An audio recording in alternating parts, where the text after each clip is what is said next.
36절로 37절 말씀 보면 만유의 주 되신 예수 그리스도로 말미암아 화평의 복음을 전하사 이스라엘 자손들에게 보내신 말씀 곧 요한이 그 세례를 반포한 후에 갈리에서 시작하여 온 유대에 두루 전파된 그것을 너희도 알거니와 그랬습니다.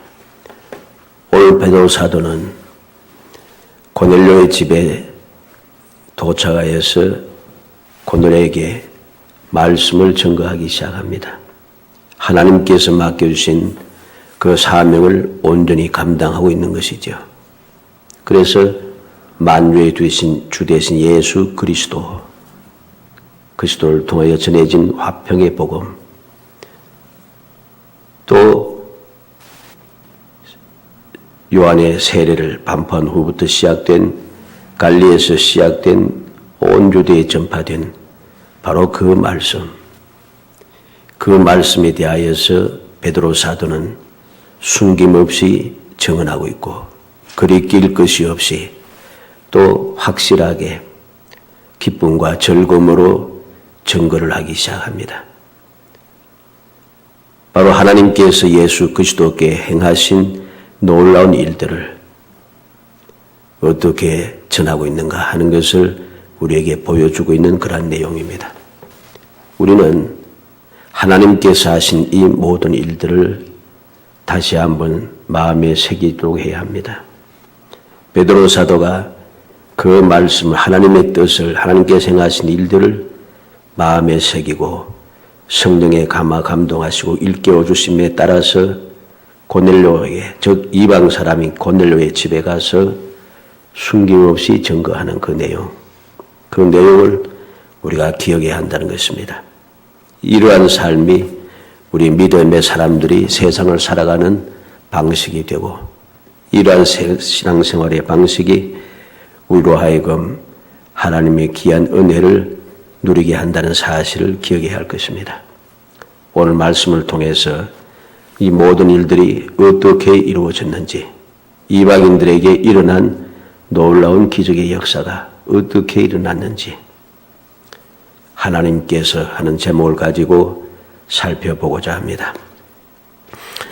그래서 우리 모든 성도들이 하나님께서 이루신 이 놀라운 기적의 역사를 베드로와 사도와 같이 그 뜻을 온전히 실행함으로 하나님께서 이루신 그 기적의 역사를 여러분들의 삶 속에 끊임없이 체험하면서 여러분 삶에 행복함이 넘쳐나기를 주 이름으로 축원합니다.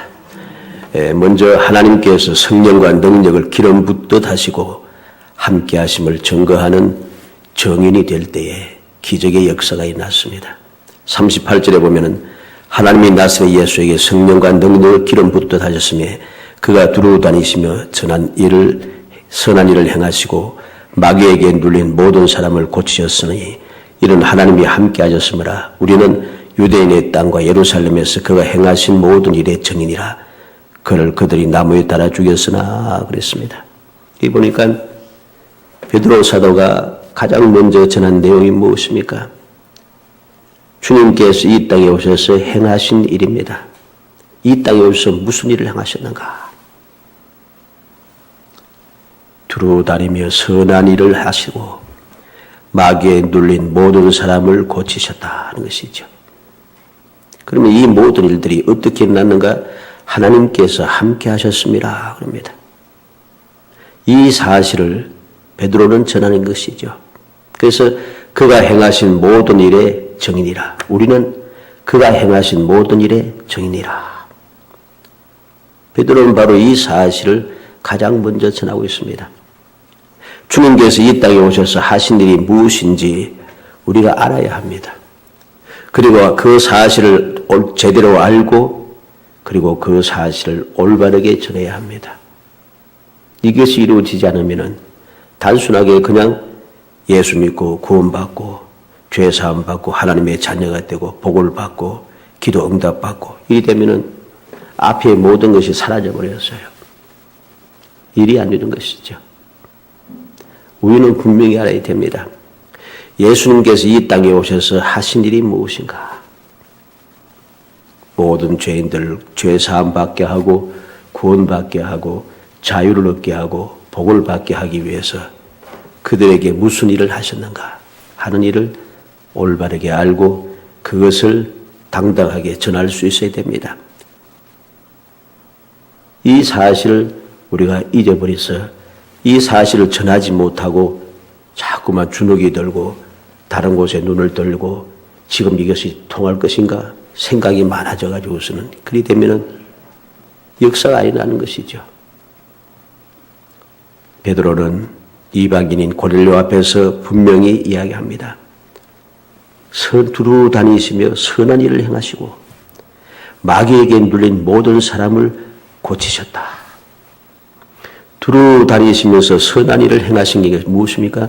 병든 자를 고치고 여러 가지 힘들고 어려운 가운데 있는 사람들을 위로하여 주시고 그들에게 소망을 주신 일인 것이죠. 그리고 마귀에 눌린 모든 사람을 고치셨던 것이죠. 이 모든 일, 그 행하신 모든 일의 정인이라. 베드로 사도는 바로 이 사실을 증거하고 있는 것입니다. 이 사실을 증거함으로 그 다음에 이어지는 그 모든 말씀의 증거의 말씀들이 힘을 얻게 되는 것입니다. 모든 것을 알지 못하는 사람들에게 단순하게 예수 믿어 구원받고 죄사함 받으라 하면은 이게 마음에 와닿지 않습니다. 제대로. 예수께서 무슨 일을 하셨는가?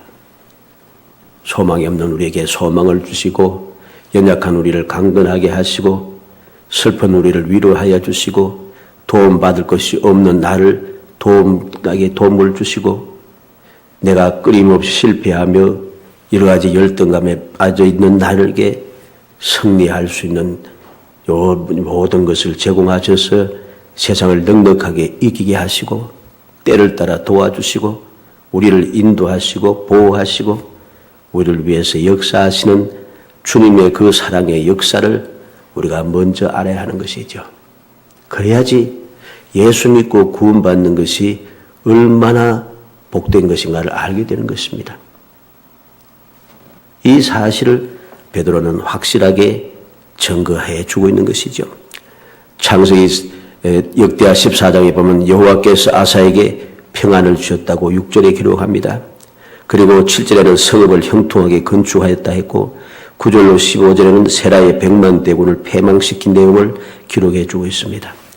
그리고 역대하 15장 8절에는 아사가 이 말고 선지자 오데스의 예언을 듣고 마음을 강하게 하여 가정한 물건들을 유다와 베냐민 온 땅에서 없애고 또 에브라임 산지에서 빼앗은 성읍들에서도 없애고 또 여호와의 낭실 앞에 있는 여호와의 제단을 재건하고 그랬습니다. 9절에는 이스라엘 사람들이 아사의 하나님 여호와께서 그와 함께 하심을 보고 아사에게로 돌아오는 자가 많았습니다. 그랬습니다.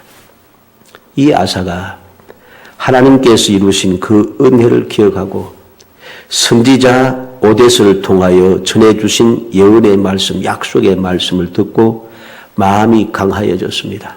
마음이 강하여져서 하나님의 뜻대로 살기로 더욱 작정하고 더 열심을 내더라는 것이죠. 그렇게 더 열심을 내니까 이어지는 역사가 무엇입니까? 평안이 있더라. 많은 사람들이 이스라엘 사람들, 이 아사는 유다의 왕입니다. 그런데 이스라엘 사람들이 아사에게 많이 몰려들기 시작한 거죠.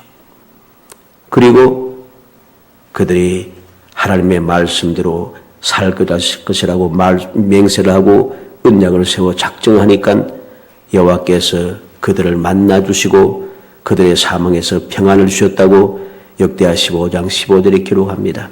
16절에는 아사가 이 모든 하나님의 언약의 말씀을 듣고서 확실하게 담대하게 행동합니다. 역대하 15장 16절 한번 찾아봅니다. 우리가 모든 것을 올바르게 알지 못하면 담대함이 생기지 않아요.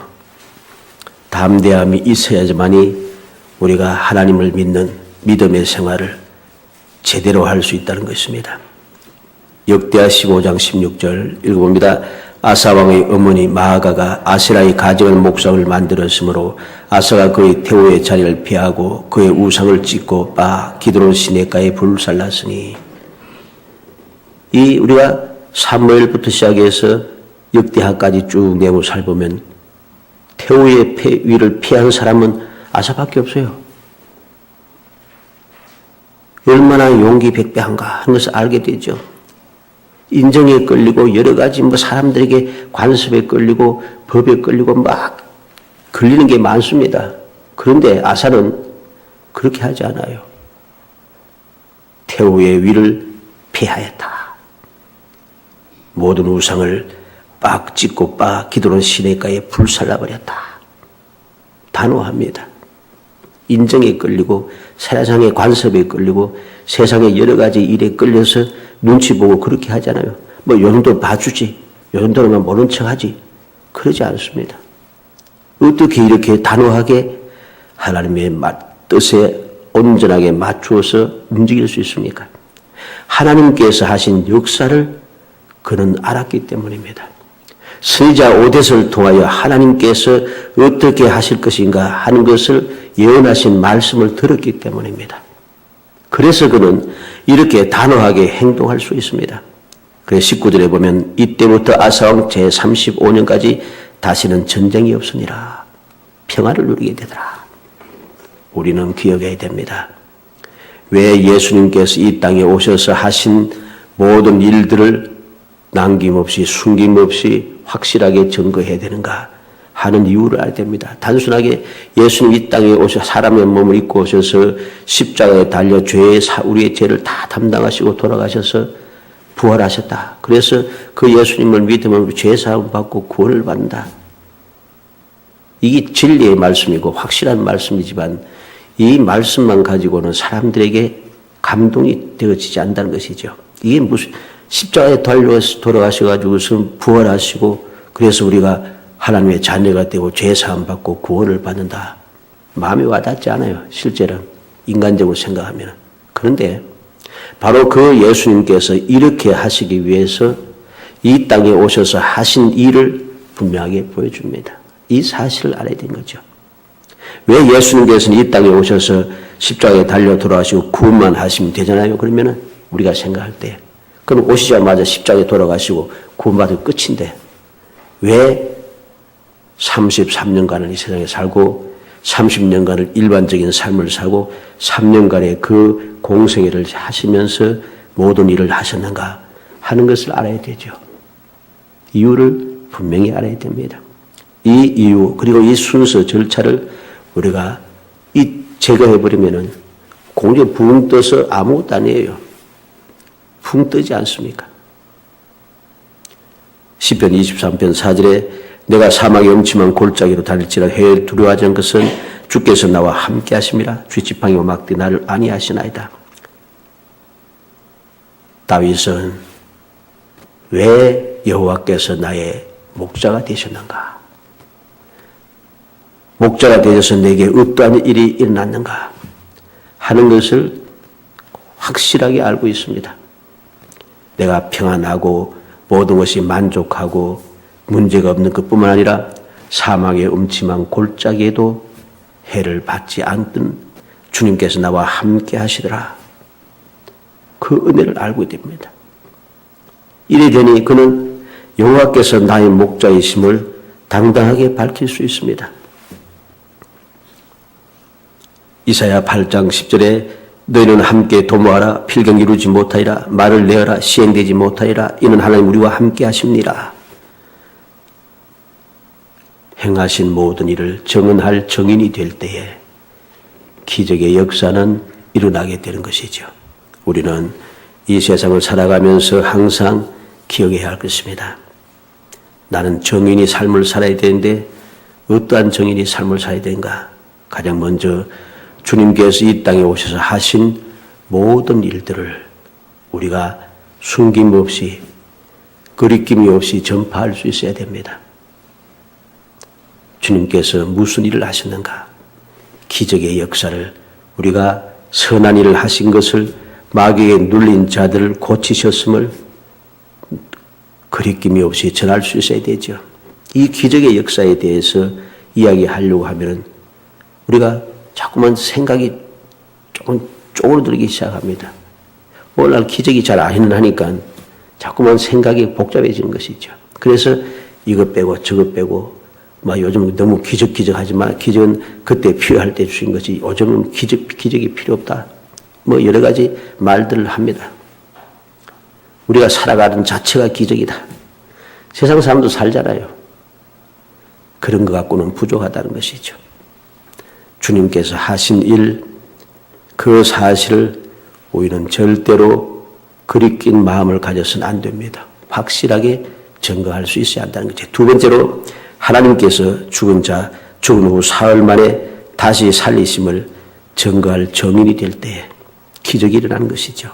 39절로 40절 말씀에 보면은 39절 하반절부터 그들이 나무에 달아 죽였으나 하나님이 사흘 만에 다시 살리사 나타내시되 모든 백성에게 하신 것이 아니요 오직 미리 택하신 정인 곧 죽은 자 가운데서 부활하신 후 그를 모시고 음식을 먹은 우리에게 하신 것이라.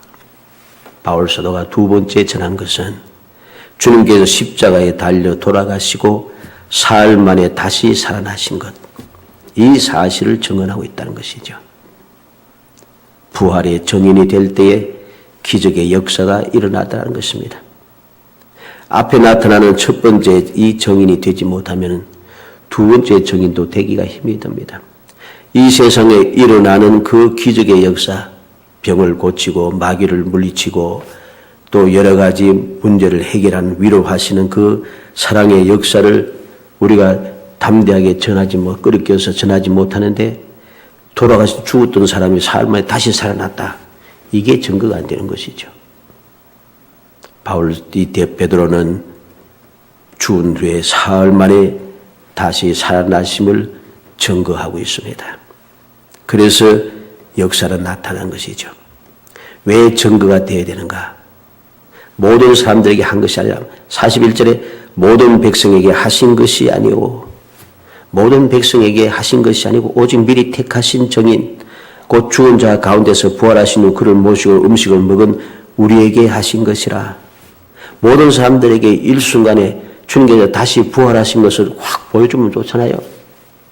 그런데 하나님께서 그렇게 하지 않으신다는 거죠. 왜? 바로 그것이 복음입니다.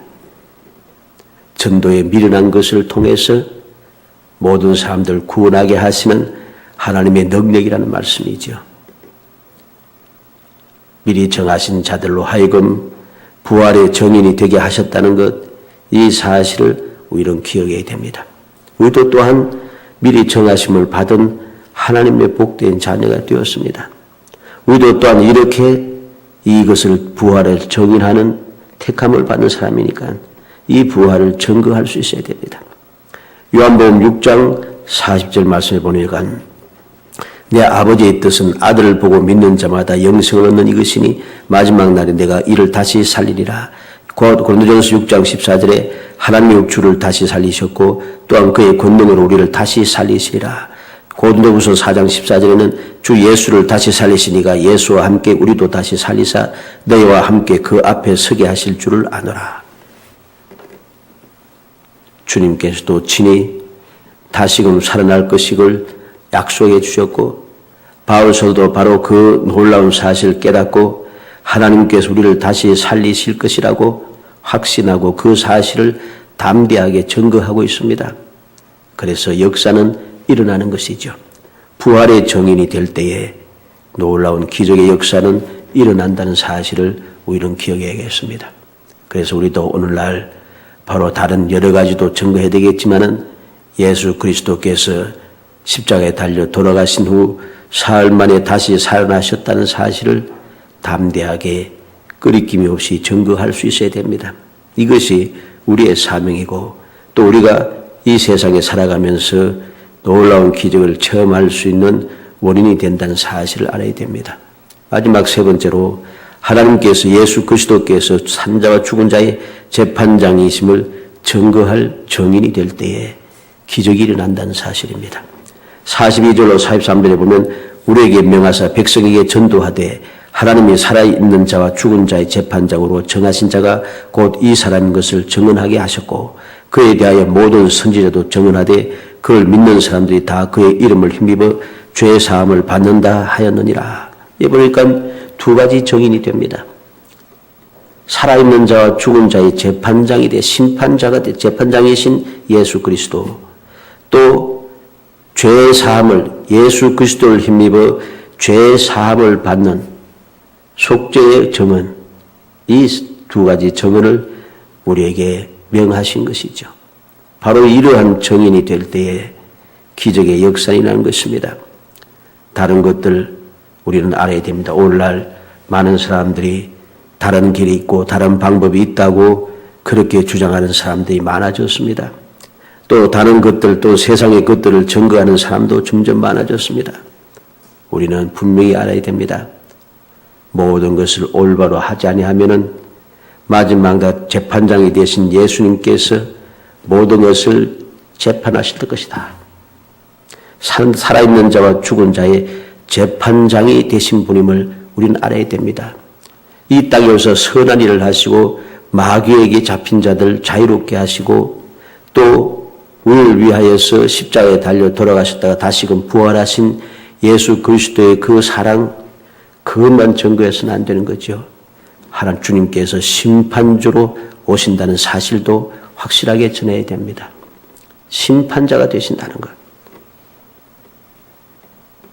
처음 오셨을 때는 다시 오실 그 순간까지는 우리에게 사랑으로, 우리에게 여러 가지 긍휼과 자비의 은총을 베푸시는 분으로 오셨지만은 다시 오실 그때는 재판관으로 오십니다.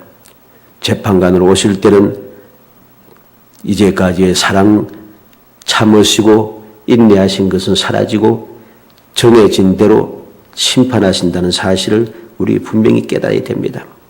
이 두려운 사실을 증거하지 아니하고 주님께서 심판주로 오심을 증거하지 못하니까 우리가 나중에 구원받지 못하고 예수를 믿지 않음으로 당하는 그 모든 영원한 멸망에 대해서 두려움이 없어요.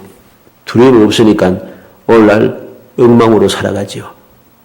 주님께서 다시 오셔서 반드시 산자와 죽은 자를 심판하신 것을 내가 믿게 되면, 깨닫게 되면 내가 하나님의 뜻을 어기고 그렇게 살 수가 없어요. 왜 잘못된 삶을 삽니까? 왜 세상에 그 조롱거리가 되고 세상 사람들에게 끊임없이 욕을 먹습니까?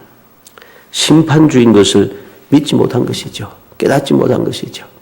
주님께서는 그냥 구원만 하시고 선한 일만 하신 것이 아니고 다시 오실 때는 단호한 심판장으로 오신다는 사실을, 이것을 깨닫게 되면 우리가 조심하지 않을 수 없어요. 그래서 바울 사도는 그 어떤 사도들보다 많은 일을 했음에도 불구하고 그는 뭐라고 합니까? 내가 많은 사람들에게 복음을 전하고 구원받게 하고 난 다음에 내가 넘어질까 두렵다고 합니다. 그래서 내가 항상 조심한다고 고백합니다. 왜? 심판주로 오시는 주님에 대한 사실을 알고 있기 때문입니다. 이 심판주에 대한 주님에 대해서 알지 못하니까, 이 사실을 올바로 전하지 못하니까 우리가 회개를 안 하는 거예요. 회개하고 거룩한 신앙생활을 해야 되는데 그러한 신앙생활이 이루어지지 않는 것이죠. 베드로는 바로 이 사실을 분명하게 전했습니다. 그랬더니 기적의 역사는 일어난 것이죠. 말씀을 찾아봅시다. 마태복음 19장 28절. 마태복음 19장 28절.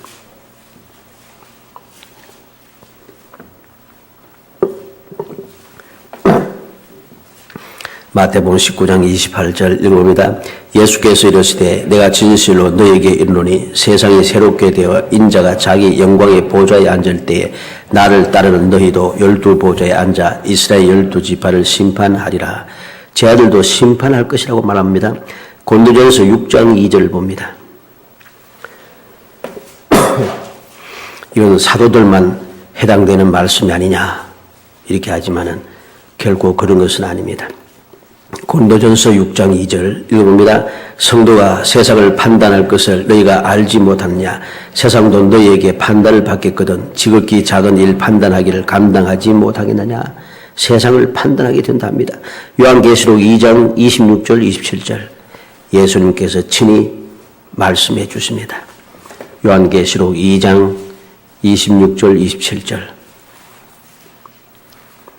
26절 27절 있습니다. 이기는 자와 끝까지 내 일을 지키는 그에게는 만국을 다스리는 권세를 주리니 그가 철장을 가지고 그들을 다스려 질그릇 깨뜨리는 것과 같이 하리라. 나도 내 아버지께 받은 것이 그러하니라. 만국을 다스리는 권세를 주었다. 이 다스리면서 만국을 다스리는 이 권세를 가진 자들은 또 심판의 권세도 가진 자들이죠. 질그릇 깨뜨리는 것 같이 하리라. 나도 내 아버지께 받은 것이 그러하다고 예수님께서 약속하십니다. 요한계시록 20장 4절을 봅니다. 요한계시록 20장 4절 말씀. 요한계시록 20장 4절 읽어봅니다. 또 내가 보좌들을 보니 거기에 앉은 자들이 있어 심판하는 권세를 받았더라.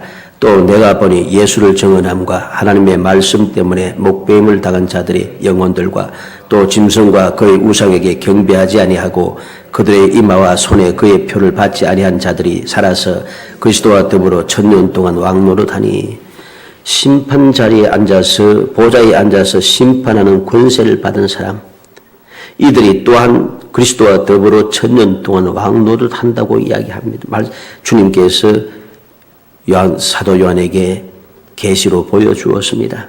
그들이 누구입니까? 예수를 증언했다 그랬습니다.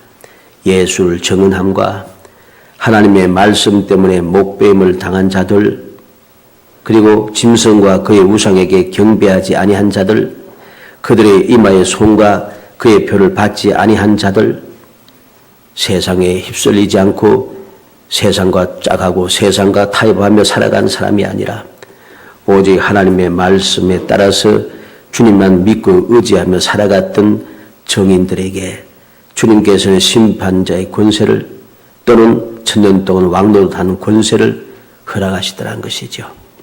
우리는 알아야 됩니다. 주님께서 심판자를 오심을 증거해야 될 책임을 우리가 가졌다는 것. 그래서 이 사실을 알지 못하고 자꾸만 죄를 짓는 사람들 정신을 차리게 하는 것, 그리고 회개하게 하는 것, 이것도 우리가 할 일이란 것, 이 사실을 우리는 명심해야 됩니다. 바로 이러한 정인의 삶을 살아갈 때에 하나님의 역사는 우리에게 일어나는 것이죠. 왜? 정언한 이 모든 일들이 사실인 것을 하나님께서 증명하시기 위해서 표적을 보여주시는 것이죠. 그래서 예수님께서도 세상을 떠나시기 전에 제 아들에게 약속했지 않습니까? 세상 끝날까지 함께하겠다. 너에게 이러한 일이 따르리니 이러한 기적이 따라온다 합니다. 병을 고치고 귀신을 쫓아내고 무슨 독을 마실 자도 해를 받지 아니하고 주님의 약속이 풍성해 주어집니다. 그 일이 바로 주님께서 이 땅에 오셔서 하신 일이기 때문이죠. 그 일을 해야만이 그 일을 내게 일어나야만이 우리가 주님께서 맡겨주신 그 정인의 삶을 살아가는데 올바르게 할 수 있기 때문입니다. 사랑하는 성도 여러분, 하나님께서 하신 일을 기억하시기 바랍니다. 하나님께서 무슨 일을 하셨는가? 예수 그리스도를 이 땅에 보내시고 이 땅에 보내신 예수 그리스도께서 모든 선한 일을 하게 하시고 마귀에 눌린 모든 사람을 고치시고 이 땅에 보내신 예수 그리스도께서 바로 세상 사람들은 불신앙의 사람들이 나무에 달아 죽였지만은 하나님께서 사흘 만에 다시 살려 부활시키게 하신다는 사실을 주님 하나님께서 바로 예수 그리스도를 이 땅에 보내서 십자가에 달려 돌아가시고 부활하실 뿐만 아니라 다시 오실 때는 심판주로 오시게 될 것임을 증언하라는 것이죠. 이것이 바로 하나님께서 하신 일이고 오늘날 우리에게 맡겨주신 사명이고 우리가 반드시 해야 할 일이고 우리가 이 일을 할 때에 주님의 약속의 역사는 일어난다는 사실을 우리가 기억해야 할 것입니다. 항상 하나님께서 하신 일을 깊이 마음에 새겨서 잊어버리지 아니하고 세상이 뭐라고 하든 다른 사람들이 어떻게 행동하든 다른 사람들이 어떻게 말하든 상관없습니다. 하나님께서 하신 일인데 우리는 하나님께서 하신 일만 믿고 따르면 되는 거예요. 다른 유명한 사람들이, 다른 대단한 능력 있는 사람들이 어떻게 말하고 어떻게 행동하든 그건 상관없습니다. 우리는 사람을 믿고 의지하는 것이 아니고 예수만 믿고 예수만 바라보고 사는 사람이기 때문에 주님께서 하신 일, 하나님께서 명하신 일만 하면 되는 것입니다.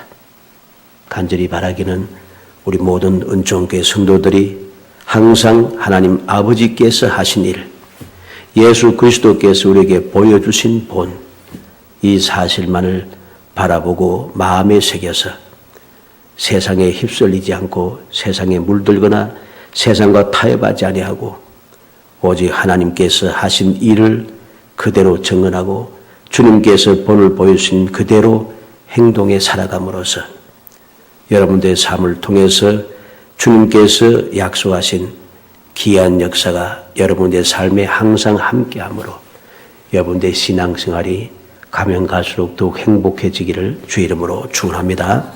은혜 감사합니다. 사랑하여 주셔서 택하여 주시고 택한 저희들로 하여금 주님의 그 사랑의 역사, 주님의 이 땅에 오셔서 본을 보여주신 그 모든 역사를 저희들이 이루며 능력 있는 삶을 살게 하기 위하여 하나님께서 무슨 일을 하셨는지, 주님께서 무슨 일을 우리에게 보여주셨는지, 우리에게 무엇을 하라고 하셨는지 다시 한번 생각하게 하심을 감사합니다.